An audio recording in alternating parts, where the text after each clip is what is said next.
बताया अच्छे लोग दुखी क्यों रहते हैं और पापी लोग सुखी क्यों रहते हैं। तो इसके दो कारण हैं। दोनों ही कारण मैं आज आपको बताऊंगा। एक नगर में एक बीमार स्त्री रहा करती थी। उसकी 3 छोटी छोटी बेटियां थीं। उस स्त्री का पति जवानी में ही गुजर गया। अगर आप ये कहानी सुन रहे हैं तो पूरी सुनिए।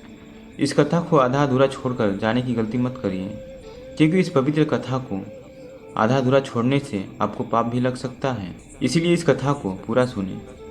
आप भोलेनाथ के सच्चे भक्त हैं तो भोलेनाथ का अनादर ना करें। तीनों छोटी छोटी बच्चियों को पालने का भार बेचारी उस अबला पर टल गया। तीनों बच्चों को लेकर वह विधवा जाए तो कहाँ जाए। कुछ काम काज भी नहीं कर सकती थी। ऊपर से समाज की उल्टी सीधी बातें उसे कुछ नहीं करने देती थी। बेचारी लाचार स्त्री का कोई भी सहारा नहीं था। वो अपने पति को याद करके उन बच्चियों को जैसे तैसे करके पाल रही थी। पति के गम में वो बीमार पड़ गई। उसे उन बच्चियों की चिंता थी, किस तरीके से उसका पालन पोषण होगा। उन्हीं बातों को सोच सोच कर एक दिन उसकी तबीयत और ज़्यादा बिगड़ गई और उसका अंतिम समय निकट आ गया। धर्मराज का एक दूत उस विधवा स्त्री का प्राण लेने के लिए धरती पर आया, लेकिन वहाँ का नज़ारा देखकर वह दुविधा में पड़ गया। उसने देखा स्त्री जमीन पर पड़ी हुई है और उसके आगे पीछे कोई भी नहीं है, सिर्फ उसकी 3 बेटियों के अलावा, जो कि उसके ऊपर सिर रखकर पड़ी हुई थी और रोए जा रही थी। यह देखकर उसको दया आ गई और वह बच्चियां अपनी माँ को रो रो कर जगा रही थी। फिर देवदूत ने सोचा कि इनका पिता तो पहले से ही मर चुका है। अगर मैं इस स्त्री का प्राण लेकर गया तो ये बच्चियां किसके सहारे रहेंगी, कौन इनका पालन पोषण करेगा। यह सोचकर वह देवदूत उस स्त्री के प्राण लिए बिना ही लौट गया। धर्मराज कहते हैं, तुम तो उस स्त्री के प्राण लेने गए थे, फिर खाली हाथ कैसे आए। तब देवदूत कहते हैं, हे स्वामी, मेरी गलतियों को क्षमा करें। मैं चाहकर भी उस स्त्री के प्राण नहीं ला पाया। अगर मेरी जगह आप भी होते तो शायद आप भी खाली हाथ ही लौट कर आते। मैं उस स्त्री के बच्चियों का दुख नहीं देख पाया। रो रही थी, अपनी माँ को जगा रही थी। उन्हें वहाँ देखने वाला और कोई नहीं था। यदि मैं उस स्त्री का प्राण लेकर आता तो उन बच्चियों को कौन देखता, उनका पालन पोषण कौन करता। पृथ्वी लोक के मनुष्य तो इतने स्वार्थी हो गए हैं कि बिना मतलब के तो कोई किसी का सहारा भी नहीं बनता है। यदि कोई मदद भी करता है तो बदले में उम्मीद करता है या फिर उसे अपने एहसान के नीचे जीवन भर दबा कर रखना चाहता है। देवदूत कहता है कि स्वामी, उस स्त्री को थोड़ा और समय दिया जाए ताकि वह अपनी बच्चियों को पाल पोस कर बड़ा कर सके। देवदूत की बात सुनकर धर्मराज उसे डांटते हुए कहते हैं, अरे मूर्ख, ईश्वर की बनाई गई सृष्टि में ना कोई एक क्षण घटा सकता है और ना ही कोई बढ़ा सकता है। उसकी मर्जी के बिना ना उसे जीवन दे सकते हैं और ना समय से पहले उसे मार सकते हैं। ईश्वर जो करता है सबके साथ अच्छा ही करता है। तुम कौन होते हो विधाता के नियमों को बदलने वाले। तुमने उस स्त्री को न लाकर ईश्वर के नियमों का उल्लंघन किया है। तुमने बहुत बड़ा अपराध कर दिया है, इसलिए तुम्हें इसका परिणाम भोगना ही पड़ेगा। जिस पृथ्वी के मनुष्य से तुम्हारी ममता है, उस पृथ्वी पर मनुष्य बनकर अपना पाप भोगो। देवदूत कहता है कि हे स्वामी, धरती लोक से मेरा उद्धार कब होगा और कैसे होगा। धर्मराज कहते हैं, धरती पर जाकर तुम अपनी मूर्खता पर 3 बार खिलखिलाकर हंस लोगे, उस समय ही तुम्हारा उद्धार हो जाएगा। इतना कहकर धर्मराज उस देवदूत को धरती पर भेज दिया। वो धरती पर मनुष्य शरीर में आ चुका था। उसके शरीर पर वस्त्र नहीं थे। धरती लोक का एक नियम है, जो मनुष्य जन्म लेता है उस समय वह नग्न नहीं होता है। देवदूत ने जन्म तो नहीं लिया और वह निर्वस्त्र ही एक सड़क के किनारे बड़ा ठंड से ठिठुर रहे थे। वहाँ से एक मोची गुजर रहा था। वह मोची अपने बच्चों को ठंड से बचाने के लिए कपड़े लेने जा रहा था। रास्ते में ठंड से ठिठुरते हुए एक नग्न व्यक्ति को देखकर उस मोची को दया आ गई। उसने अपने बच्चों को तो कपड़े नहीं लिए, लेकिन उस देवदूत को कपड़े और कंबल जरूर खरीद दिए और कपड़े लाकर उस देवदूत को दे दिए। देवदूत कहने लगा, भाई, आपने मुझे कपड़े देकर मुझ पर बहुत बड़ा उपकार किया है, लेकिन कपड़े देकर आपने मुझे ठंड से तो बचा लिया, लेकिन मेरे पास ना कोई घर है और ना ही कोई परिवार है और ना ही कोई भोजन का साधन है।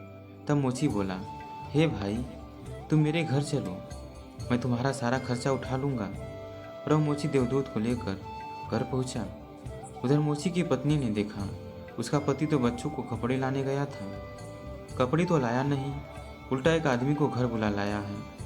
पत्नी अपने पति से झगड़ने लगी और उसे भला बुरा कहने लगी। यह देखकर वह देवदूत बहुत जोर जोर से हंसने लगा। मोची पूछा, अरे भाई, तुम हंसते क्यों हो? ऐसा क्या देख लिया तुमने? तब देवदूत ने कहा, भाई मेरी हंसी का एक रहस्य है, मैं आपको नहीं बता सकता। समय आने पर तुम्हें स्वयं ही बता दूंगा। देवदूत मोची के घर में रहने लगा और कुछ ही दिनों में उसने मोची का सारा काम सीख लिया। देवदूत के द्वारा बनाया गया जूते और चप्पल खूब बिक रहे थे। कुछ ही दिनों में मोची धनवान बन गया। दूर दूर तक उसके जूते फेमस हो गए थे। यहाँ तक कि राजा महाराजा भी उससे जूते बनवाने का आदेश देते थे। जब वह देवदूत उसके घर आया था तभी से उसकी किस्मत ही चमक गई थी। धन की कोई भी कमी नहीं रही, सब कुछ अच्छा चलने लगा। एक दिन की बात है, राजा का एक सैनिक चमड़ा लेकर उस मोची के पास आया और बोला, देखो हमारे महाराज इसी चमड़े के जूते पहनना चाहते हैं। यह चाम बहुत ही कीमती है, तुम ठीक से एक जोड़ी जूते तैयार कर दो और ये चाम खराब नहीं होना चाहिए। इस बात का विशेष ध्यान रखना कि इस चमड़े से सिर्फ जूते ही बनने चाहिए, भूल से भी चप्पल मत बना देना। राजा का सैनिक चमड़ा देकर चला गया। उधर मोची ने भी देवदूत को समझाया कि देखो राजा वाली बात है, इसमें कोई भी गलती मत करना। चमड़ा भी बहुत महंगा है, चमड़ा भी बहुत कम है, इसीलिए चमड़ा खराब नहीं होना चाहिए। जूते बनाने के लिए वो कहकर गया है तो जूते ही बनाना।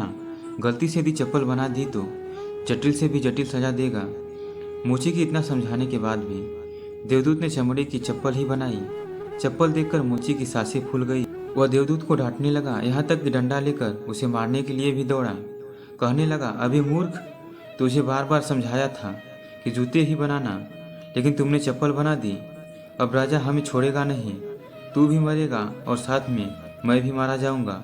वो हमारे पूरे परिवार को फांसी लगवा देगा। मोची को अत्यंत दुखी देखकर देवदूत एकदम खिलखिलाकर हंसने लगा। मोची बोला, अबे मूर्ख आदमी, काम बिगाड़ कर हंस रहा है। वो देखो जूते लेने राजा का सैनिक आ गया और बोला, हे मोची भाई, कल मैं जो चमड़ा देकर गया था उसके जूते मत बनाना, चप्पल बना देना, क्योंकि राजा साहब का देहांत हो गया है और यहाँ की प्रथा है कि मरने वाले व्यक्ति को चमड़े की चप्पल पहनाकर अर्थी पर लिटाया जाता है। दूसरे दिन एक बुढ़िया के साथ 3 लड़कियां मोची की दुकान पर आई थी। उनकी शादी होने वाली थी और वे तीनों लड़कियां अपने लिए जूते की नाप देने आई थी। देवदूत ने उन तीनों लड़कियों को पहचान लिया कि ये तीनों वही लड़कियां हैं जिनकी माँ को न ले जाने के कारण आज मैं यह सजा भोग रहा हूँ। और ये लड़कियाँ काफ़ी बड़ी हो गई हैं, लगता है अच्छे घर में पली बढ़ी हुई मालूम पड़ रही हैं। बुढ़िया कहती है, हाँ बेटा, बचपन में इनकी माँ चल बसी, इसलिए इनको मैंने अपने पास रख लिया। मेरे पास करोड़ों की दौलत है और दुर्भाग्य से मेरा कोई नहीं है, तो मैंने इनको अपने पास ही रख लिया। मैंने इनको पढ़ाया लिखाया और अब इनकी बहुत अच्छे घर में शादी करने जा रही हूँ। लड़कियों का भाग्य देखकर देवदूत सोचता है, परमात्मा जो करता है अच्छा ही करता है। अगर इस समय इनकी माँ नहीं मरती तो आज ये भूखमरी और दरिद्रता में ही पड़े रहते। इनकी माँ के मरने के बाद आज तीनों लड़कियां बहुत बड़े घराने की बहू बनने जा रही हैं और उस बुढ़िया स्त्री की करोड़ों संपत्ति की मालकिन भी बन चुकी हैं। यह सब देखकर देवदूत अपनी पहले की मूर्खता को सोच सोच कर जोर जोर से हंसने लगा। मोची ने पूछा, आप क्यों हंस रहे हो? अपनी हंसी का कारण बताओ। देवदूत मोची से कहता है, और अभी जो ये तीनों लड़कियां जूते की नाप देकर गई हैं, इनकी माता का प्राण मैं लेने आया था, लेकिन उस समय यह तीनों लड़कियां बहुत छोटी छोटी थीं और इन पर तरस खाकर मैं इनकी माँ को नहीं ले गया और उनके पिता का पहले ही निधन हो चुका था। इस कारण मुझे धर्मराज ने श्राप देकर धरती पर भेज दिया। मैं बिना कपड़े के एक सड़क के किनारे पड़ा था, तब तुम मुझे अपने घर ले आए। उस समय तुम्हारी पत्नी तुमसे खूब लड़ी थी क्योंकि तुमने अपने बच्चों के कपड़ों के पैसे से मेरे लिए कंबल और कपड़े खरीद लिए थे। तब मैं पहली बार तुम्हारी पत्नी की मूर्खता को देखकर खूब हंसा था, क्योंकि तुम्हारी पत्नी उस लाभ को नहीं देख पा रही थी जो मेरे आने से तुम्हारे घर में होने वाली थी। और दूसरी बार हंसी मुझे तब आई थी जब मैं राजा के जूते नहीं बना सका और तुम डंडा लेकर मेरे पीछे भागे। 3, उस समय तुम राजा के बारे में सोच रहे थे, लेकिन तुमको यह नहीं मालूम था कि राजा के साथ क्या घटना घटने वाली है, जिसके कारण राजा को जूते से अधिक आवश्यकता पत्तों की पड़ गई। कई बार ऐसा होता है, हम चीज़ों को देखकर या सोचकर दुख मनाते हैं जो हम उसे देख नहीं पाते और वह जो होने वाला होता है। कई बार परमात्मा हमारी अच्छाइयाँ या भलाई के लिए हमारे साथ बुरा करता है, पर हम उसे देखकर भगवान को कोसते हैं। हम उस अच्छाई को नहीं देख पाते हैं जो हमारे साथ भविष्य में होने वाला होता है। कई बार हमारे साथ वर्तमान में अच्छा होता है तो हम बहुत खुश होते हैं, लेकिन हम यह नहीं देख पाते हैं कि भविष्य में क्या होने वाला है। हमारे साथ दो तरह की घटना होती हैं, अच्छी और बुरी। लेकिन हमें हमेशा यह सोचना चाहिए कि भगवान जो करेगा अच्छा ही करेगा। यह सोचकर आगे बढ़ना चाहिए। अच्छे लोग दुखी इसलिए रहते हैं क्योंकि अच्छे लोगों के साथ बाद में अच्छा हो सके, और इनको ईश्वर से जुड़ा रहना भी जरूरी है कि उन पर दुख आते रहना चाहिए। अंत में देवदूत मोची को सब कुछ समझाकर वापस धर्मराज के पास चला गया। अगर आप शिव जी के सच्चे भक्त हैं तो चैनल को सब्सक्राइब और वीडियो को लाइक करके कमेंट बॉक्स में हर हर महादेव जरूर लिखिएगा। जय हिंद, लव यू ऑल, खुश रहिए।